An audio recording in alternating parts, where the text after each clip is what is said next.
और एक बात सुन लो, समुद्र नहीं डुबा पाया लंका को। समुद्र में कितना जल है, समुद्र के किनारे लंका है, लेकिन समुद्र का साहस नहीं पड़ा, हिम्मत नहीं पड़ी कि लंका को डुबो देता, जबकि अन्याय अत्याचार हो रहा था। ऐसा नहीं कि सीता जी आई तभी अन्याय अत्याचार, इसके पहले भी नारियों के साथ अन्याय अत्याचार लंका में हुआ है। रामायण का प्रमाण है, देव यक्ष गंधर्व नर किन्नर नाग कुमारी, ओ जीत बरी निज बाहुबल बहु सुंदर बरनार। बोलो मिल गया प्रमाण कि नहीं मिल गया? ये तो सीता जी के हरण के पहले का प्रमाण दे रहा हूं। तो समुद्र को चाहिए था कि इतनी देव यक्ष कन्याएं रो रही हैं तो डुबो देता हो कि आज मैं लंका को नष्ट कर रहा हूं, पूरी लंका को डुबो रहा हूं। सुनामी लहर आई थी, समुद्र में 100 फीट ऊंची पानी की दीवार खड़ी हो गई थी सुनामी लहर में। यही है सुनामी लहर का अर्थ। समुद्र के अंदर 100 फीट ऊंची पानी की दीवार 100 किलोमीटर तक चली गई। बोलो भाई 100 मीटर बहुत होते हैं ना, 100 मीटर ऊंची बहुत होती है। कितनी ऊंचाई है पानी की दीवार की? 100 किलोमीटर तक चली गई। तमाम समुद्र के तट के जितने नगर शहर थे सब मर गए, प्रभावित हो गए, लोग मर गए, कुछ नष्ट हो गया सब। अरे बगलई में तो लंका थी, उस समय सुनामी लहर आनी चाहिए थी जब देव यक्ष कन्याएं आई थी। बोलो भाई, हरण करके लाया था, रो रही थी वो, तब सुनामी लहर आनी चाहिए थी समुद्र में। लेकिन नहीं, समुद्र नहीं डुबो पाया। लेकिन सीता जी के 14 महीना के आंसुओं ने लंका को डुबो दिया। 14 महीने के आंसुओं ने लंका को डुबो दिया। प्यारे, लंका नष्ट हो गई। इसलिए प्रयत्न करो कि इनके आंसू अगर किसी कारण से निकल रहे हैं तो इनके आंसुओं को रोकने की कोशिश करना। आंसू का अर्थ है दुख दर्द तकलीफ, लेकिन कभी कभी इनके आंसू माए के नहीं भेजा तो रोती हैं। ये पता नहीं, इस तरह के आंसुओं से नहीं है, माए के नहीं भेजा तो रो रही हैं। अरे घर की परिस्थिति पर विचार करो, कंडीशन पर विचार करो, क्यों नहीं भेजा जा रहा है? कोई कारण होगा, घर में कोई विशेष परिस्थिति है। ऐसे आंसू मत निकालना। दुख के आंसुओं की बात कर रहा हूं। पिता के यहां नहीं जा रही हो तो क्या तुम्हारे आंसुओं में दुख है? मैं एक बात कहता हूं, पिता के घर से भी ज्यादा महत्वपूर्ण घर है पति का। अगर सनातन धर्म की परंपरा मान रही हो तो पिता से ज्यादा महत्वपूर्ण है पति का घर। पिता का घर जन्म देने वाला है, लेकिन उद्धार करने वाला तो पति का घर है। पिता के घर में उद्धार नहीं हो सकता है, याद रखना। हो सकता है क्या? और एक बात बता दें, पिता के घर में किसी भी कन्या का उद्धार नहीं हो सकता है। और जिंदगी भर अगर पिता उसको अपने घर में रखता है तो पिता का ही उद्धार नहीं होगा। इसलिए समय से हाथ पीले करके उसको विदा करो, तभी उद्धार होगा। दोनों बातें मैंने बता दी कि नहीं बता दी? बोलो। ना कन्या का उद्धार होना, ना बाप का, ना बेटी का, किसी का नहीं होना उद्धार। एक बार हमसे कहा लोगों ने, बोले महाराज ममता बनर्जी ने शादी नहीं कराई, उमा भारती ने नहीं कराई, अब इनका क्या होगा? हमने कहा कि तुम जानो, तुम्हारा काम जाने क्या होगा। हमसे क्यों पूछ रहे हो? क्यों भाई हैं? क्या होगा? मैंने कहा जो शास्त्र कह रहा है वही होगा, वही होगा। विवाह नहीं कराया है, लेकिन आचरण में भी परिवर्तन करने की जरूरत पड़ती है कि नहीं पड़ती है? और विवाह होना ही चाहिए। विवाह यदि नहीं होता है, देखिए ये ब्रह्म का आचरण करने वाली ब्रह्मचारिणी ये गौरा जी से वरदान मांगने जा रही है विवाह के लिए। बोलो, मांगने जा रही है कि नहीं? सीता जी से बड़ा कौन हो जाएगा? हमें बता दे।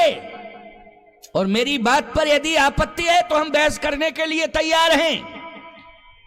सीता जी से बड़ा संयमी कोई नहीं हो सकता है, लेकिन पार्वती जी के यहां, गौरा जी के यहां क्यों गई हैं? जल्दी बोलो।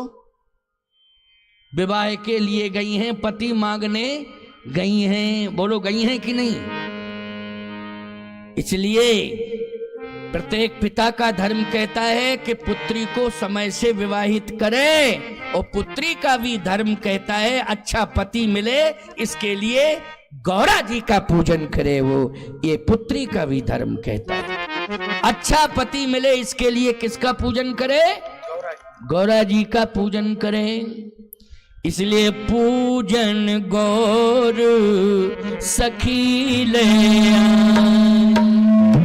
पूजन गौर सखी ले आई, करत प्रकाश फिरे फुलाई, करत प्रकाश फिर फुलवाई। पूजन गौर सखी ले आई, पूजन गौर सखी ले आई, करत प्रकाश फिरे फुलवाई। पूजा करने के लिए सखियां ले आई हैं, क्योंकि गिरजा पूजन जननी पठाई। गिरजा जी के पूजन के लिए यही है द्वितीय ब्रह्मचारिणी। प्रथम शैलपुत्री के पास द्वितीय ब्रह्मचारिणी, ब्रह्म का आचरण करने वाली, ब्रह्म को वरण करने वाली, ये ब्रह्मचारिणी मानी सीता जी कहाँ आई हैं? प्रथम शैलपुत्री के यहाँ आई हैं। पति की इच्छा लेकर के पति को मांगने के लिए आई, पति की प्राप्ति के लिए आई। प्यारे एक बात बताएं, चाहे जितने बड़े योगी हो जाओ, जनक जी महाराज को भी मंडप के नीचे बेटी और दामाद के चरण पखारने पड़े। बोलो पखारने पड़े कि नहीं? उनसे बड़ा योगी परमहंस कोई नहीं है जनक से बड़ा, लेकिन जनक को भी यह कार्य करना पड़ा कि नहीं करना पड़ा? अपने कल्याण के लिए सीता जी का विवाह करना पड़ा, करना पड़ा। इतने महिमा मंडित हैं, इसलिए ध्यान रखना इस बात का। दोनों से कह रहा हूं, पुत्री से भी कह रहा हूं, पिता से भी कह रहा हूं।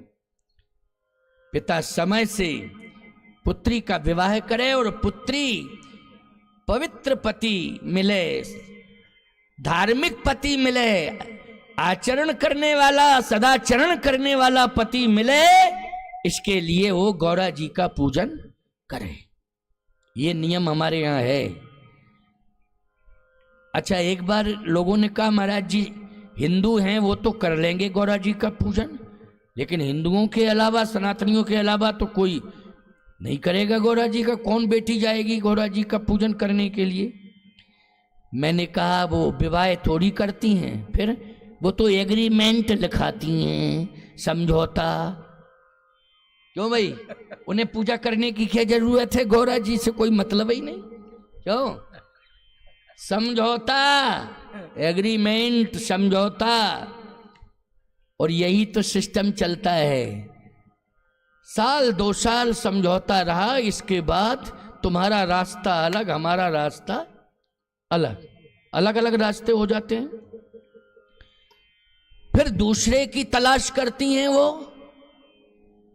नहीं नहीं नहीं, ये सनातन नहीं है, ये और कोई धर्म हो सकता है। सनातन में तो अंतिम श्वास तक पत्नी जो है पति के साथ रहती है और निर्वाह करती है, अंतिम श्वास तक। बल्कि यहां तक वो देवी दुर्गा से कहती है, अभी देवी की पूजा चल रही है, ये माताएं आ रही हैं और माथा टेक रही हैं और यही कह रही हैं कि मेरे मरने के साथ साथ मेरी मांग का सिंदूर साथ जावे, बस यही मेरी कामना है। मतलब पति की दीर्घायु। सिंदूर अगर साथ में जा रहा है, बोलो भाई अंतिम श्वास के समय, तो इसका मतलब क्या है? इसका मतलब है पति की दीर्घायु। इसके लिए मांग रही हैं, मेरा पति जो है मेरे पहले न जाए, मैं पति के सामने जाऊं। पति के पहले मैं जाऊं। बोलो यही मांगा जाता है कि नहीं मांगा जाता है? ये कौन मांगती है? सनातन धर्म में पलने वाली नारी है। लेकिन जो सनातन से मतलब नहीं है वो कहती तुम बाढ़ में जाओ, हमें क्या मतलब तुमसे। ये आगे जा रहा है कि पीछे जा रहा है, क्यों? वो उसको कोई मतलब नहीं है। लेकिन सनातन की नारी सिंदूर की बात बार बार कहती है और मां के चरणों की रज जो है अपने सिंदूर में लगाती है। सीता जी ने परंपरा को देखिए आप, कितना बढ़िया कार्य किया है। ये विदेह की वाटिका में प्रवेश कर रही है। किसकी वाटिका में? विदेह की वाटिका है। यह है जनकपुर। और लंका में देह वाटिका है या शोक वाटिका। यह है दशानन की वाटिका, रावण की वाटिका है। बोलो है कि नहीं? किसकी वाटिका है? दशानन की। उसमें रोई है 14 महीने तक। अन्न जल का त्याग कर दिया 14 महीने तक, ना फल लिया ना जल लिया, जबकि फलों के बीच में ही तो रहती थी। बोलो रहती थी कि नहीं फलों के बीच में? एक बात और सुन लो, मेरी बात को सुनते जाओ, क्योंकि मैं बहुत आनंद ले रहा हूं और आराम से कथा कह रहा हूं, भाव आते जा रहे हैं। 14 महीने तक सीता जी ने फलों के बीच में रही। आपका फलों का प्रमाण क्या है? देख बुद्धि बल निपुण कपि कहेउ जान की जाहो, रघुपति चरण हृदय धर तात मधुर फल खाओ। ये मधुर फल लगे हैं, देखो जहां दृष्टि डालो वहां मधुर ही मधुर फल है, खाओ। इसका मतलब है कि फल थे, मीठे थे, तात मधुर फल खाओ। लेकिन खुद नहीं खा रही हूं। त्याग किया कि नहीं किया है? फल का त्याग किया, फलों के बीच में रह रही हैं, त्याग किया है। लेकिन महाभारत में गांधारी को भूख लगी तो बेरी का वृक्ष था, उसमें बेर लगे हुए थे पके हुए। भूख लगी तो पुत्रों की लाश को खींच खींच करके एक के ऊपर एक, एक के ऊपर एक रखती है, फिर चढ़ के और अपनी भूख को बुझा रही है। बोलो भाई, ये महाभारत की बात कर रहा हूं। बोलो भाई, भूख को बर्दाश्त नहीं कर पाई, मरे हुए पुत्रों की लाश को समेट रही है खुद, और एक के ऊपर एक के ऊंचाई करने के लिए कि मैं वृक्ष के फलों को तोड़ लूं। भूख लगी है मुझे। उसको तो माथा पटक के मर जाना चाहिए था, क्यों भाई, जब पुत्र मर रहे हैं। लेकिन वो कह रही मर ना जाऊं। इसलिए एक सज्जन मुझसे बोले महाराज वो पतिव्रता थी। मैंने कहा कैसे? बोले पति अंधा मिला तो उसने आंख पर पट्टी बांध ली कि मैं, मेरा पति नहीं देख रहा तो मैं भी नहीं देखूंगा। हमने कहा और ज्यादा गड़बड़ कर बैठी हूं। भाई पति अंधा था, वो पट्टी आंख पर न बांधती कि मेरी पुत्र, मेरी संतान किस रास्ते पर जा रही है। मैंने कहा उसने, वो तो अंधा था ही, पिता माँ ने भी पट्टी बांध ली, सो बन गई संतान दुर्योधन। क्योंकि देख ही नहीं रही है वो, न दिखाई दे रहा उसे क्या कर रही है संतान। अच्छा बोलो भाई, गलत संतान करती है तो या तो बाप टोकता है या माँ टोकती है। माँ बाप में से, दोनों में से कोई ना कोई टोकते हैं कि नहीं टोकते हैं? जल्दी बोलो। है गलत कर रहे हो तुम, ऐसा नहीं करना है। लेकिन उसने पट्टी बांध ली। बोलो भाई, उसने जो है, ये पातिव्य धर्म का नाटक है। ये समझ रहे हो कि नहीं? इसको धर्म नहीं कहते हैं, इसको पातिव्य धर्म कहते हैं कहीं। और पातिव्य धर्म में अगर मां नहीं रही थी तो पट्टी क्यों बांधी? आंख ही फोड़ लेती। जो भाई पट्टी क्यों बांधी? आंख फोड़ती तब मानता मैं। पातिव्य आंख नहीं फोड़ रही, पट्टी बांध रही खाली। ये एहसास कर रही है कि नहीं कि मेरी आंखें हैं? बोलो भाई, एहसास कर रही है कि मेरी आंखें हैं। इसलिए दुर्योधन हो गया। दुर्योधन, मोह की पट्टी यदि तुम आंखों पे बांध लोगी तो तुम्हारा बेटा दुर्योधन हो जाएगा। दुर्योधन का अर्थ है धन का दुरुपयोग करने वाला, वही दुर्योधन।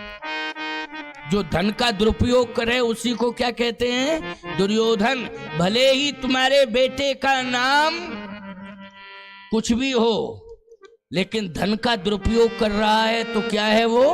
दुर्योधन है, दुर्योधन है वो। इसलिए मोह की पट्टी हटाओ आंखों से, हटाओ। मोह में व्यक्ति अंधा हो जाता है, इसलिए माँ बाप दोनों अंधे हो गए। और आजकल के माँ बाप भी मोह में अगर अंधे हो जाएं तो बोलो संतान कैसी होगी? दुर्योधन। होगा क्या? युद्ध, अंत में विनाश। बोलो होगा कि नहीं होगा? इसलिए हमें रामचरितमानस की द्वितीय ब्रह्मचारिणी, ब्रह्म का आचरण करने वाली भगवती सीता के पातिव्र धर्म पर विचार करना है और उनके ही आचरण पर हमें चलना है। इस कथा का ये आशय और तात्पर्य है। समझ में आ रही है बात कि नहीं आ रही है? हाँ, समझ में आ रही तभी तो गर्दन ऐसे हिले, ऐसे कर रही है तभी। नहीं तो अच्छा तुम लोग कहते हो तो ऐसे करती हैं घर में, ऐसे करती, यहां सब ऐसे कर रहे। अच्छा तुम लोगों ने एक अंदाज किया कभी, बुढ़ापे में गर्दन हिलती है? एक सज्जन बोले महाराज अब तो नहीं हिलती, अब बुढ़ापा आता ही कहाँ है, पहले ही चले जाते हो। क्यों भाई, बुढ़ापा आ ही नहीं पाता है, पहले ही चले जाते हो तो गर्दन क्या हिलेगी, पूरा शरीर ही हिल जाता है ना। लेकिन वास्तविक अगर बुढ़ापा आया है पति पत्नी का, स्त्री पुरुष का, तो बुढ़े की गर्दन जब भी हिलती है तब, और बुढ़िया की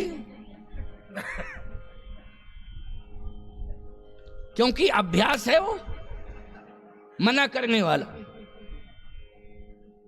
है ना। लेकिन तुम लोग हमेशा कोई बात इन्होंने कही, खैर हम यहां की बात नहीं कर रहे हैं, यहां तो रामराज्य है।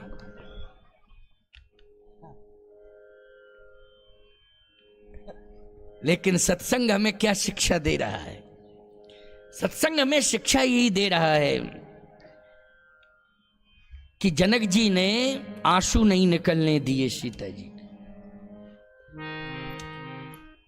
बेटी को भी चाहिए कि ऐसा कोई काम ना करे कि बाप के और मां के आंसू निकले, उसको भी चाहिए ऐसा काम वो न करे। सीता जी ने भी अपने माँ बाप के आंखों के आंसू नहीं निकलने दिए, थोड़े निकले और तुरंत कहने लगी पार्वती जी से विलंब मत करो। किससे प्रार्थना कर रही हैं बोलो भाई? गौरा जी से प्रार्थना कर रही हैं। गौरा जी से तुरंत प्रार्थना की उन्होंने। इसलिए मैं कहना चाहता हूं कि बेटी के आंसू बाप ना निकलने दे, माँ बाप ना निकलने दे, बहन के, माँ के, पत्नी के, किसी के भी आंसू नहीं निकलने चाहिए। और बेटी को भी चाहिए कि हमें ऐसा काम नहीं करना है कि माँ बाप के आंसू निकलें। उन आंसुओं को रोकने की जिम्मेवारी भी आपकी है।